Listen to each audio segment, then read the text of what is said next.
Somalia are facing yet another threat. Pirates off Africa's east coast. The UN World Food Programme says they're preventing vital food getting to those starving in Mogadishu.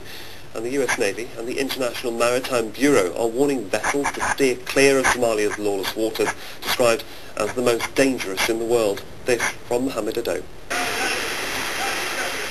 Loading food meant for Somalia's poor. Displaced by conflict, famine and floods, thousands in Somalia require food aid to survive. This warehouse in Mombasa, Kenya, holds thousands of tons of food highly needed in the war-torn nation. But it cannot be transported to the country. At least not as fast as the World Food Programme would want to. Though costly and time-consuming, road transport has now become the most reliable means of delivering food to Somalia. We are highly dependent on sea transport, and in a way that becomes more difficult.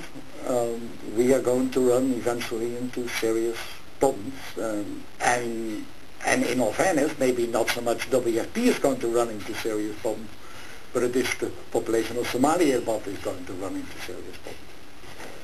Pirates are now holding 5 vessels and a total of 50 seamen hostage in Somalia's coast. The Rosen was recently released by Somali pirates after being held for 42 days.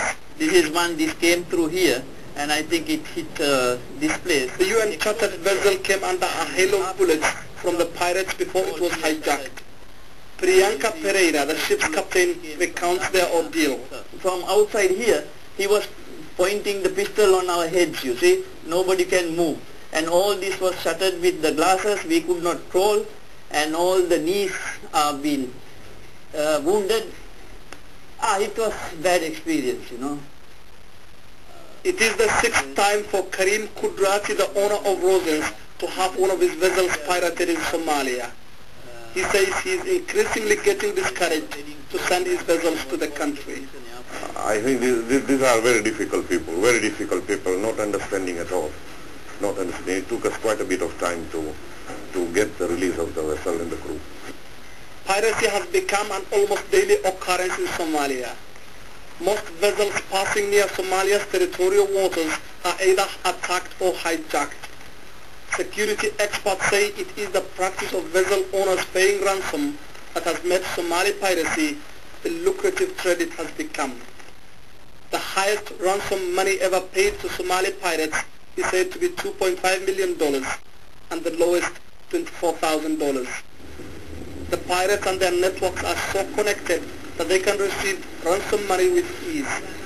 Aid agencies and seafarer associations are now calling for international concerted efforts to end piracy in Somalia. If the Islamic Courts did it for 60 months, why not TFG? Why not IGAD? Why not AAU, Africa Union? Why not Kenya government? Why not Yemen government? They can stop Somali piracy.